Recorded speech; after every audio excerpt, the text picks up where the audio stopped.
siamo arrivati, abbiamo detto che abbiamo quest'area tutta concentrata.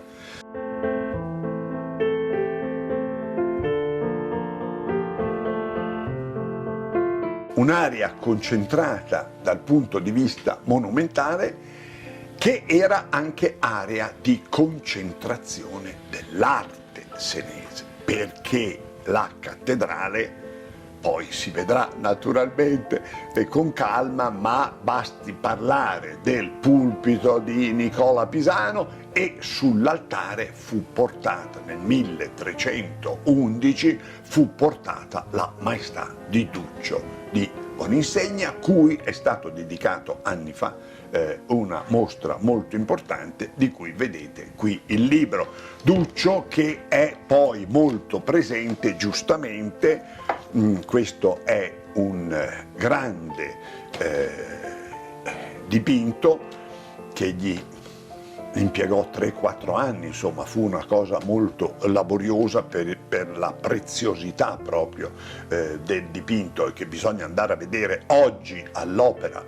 del Duomo. Come all'Opera del Duomo è naturalmente anche la sua vetrata, che l'originale adesso è stata sostituita al Duomo, l'originale è nel Museo dell'Opera anch'essa, ed è di una raffinatezza naturalmente. Come si vedrà, riempie un intero salone con delle statue, un salone che di per sé merita la visita a Siena. Detto questo, noi abbiamo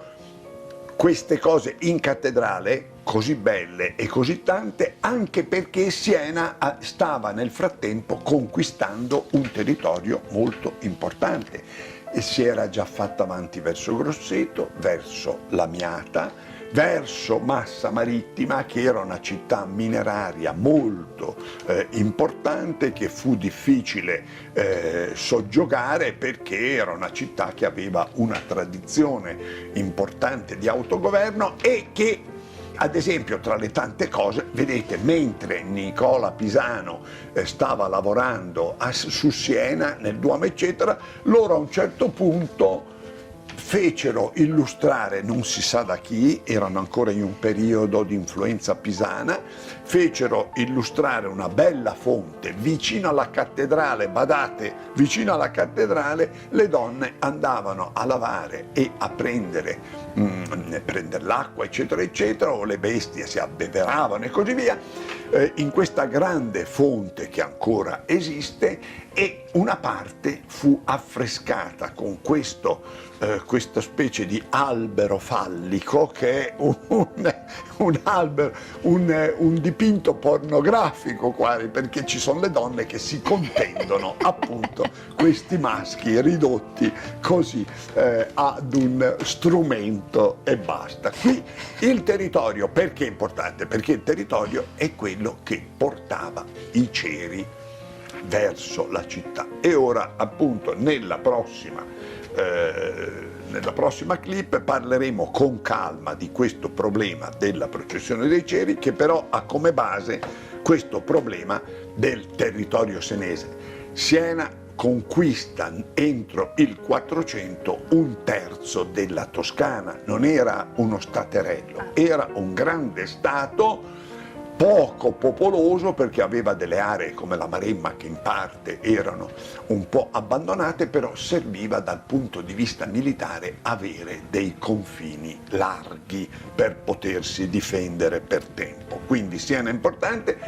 ed era così importante che naturalmente Firenze tentò più volte, dopo Montaperti, di riprendersi Siena anche nel 400. Alcuni senesi però, ci fu un partito antifiorentino, per così dire, molto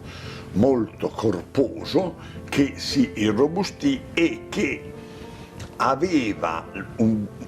ebbe come personaggio un po' centrale, che ha valorizzato negli ultimi anni la povera Petra Pertici, che ci ha lasciato, e i cui saggi sono stati raccolti in questo Siena quattrocentesca, e che è un libro importante perché discute tra l'altro discute a fondo gli affreschi del Pellegrinaio che si vedranno durante questa 3 giorni. Gli affreschi del Pellegrinaio, che è una sosta fondamentale come lo è quella a Duccio. Ecco, ci sono alcune cose a Siena, e poi riprendiamo il discorso, ci sono alcune cose a Siena che non si possono perdere. Al Museo Civico Lorenzetti e la Maestà di Simone Martini, all'Opera Duccio, al Santa Maria della Scala naturalmente il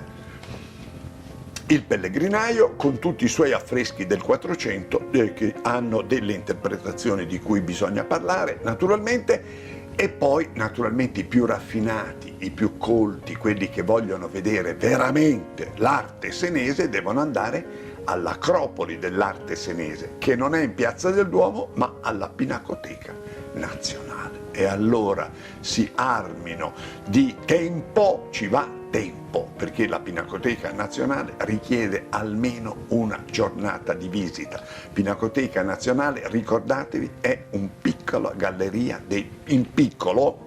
ma non tanto in piccolo, è una galleria degli Uffizi. La gente non lo sa, bisogna dirlo, perché io fuori di Siena vedo delle pubblicità strane e non vedo la pubblicità per la Pinacoteca di Siena, che è il concentrato dell'arte senese.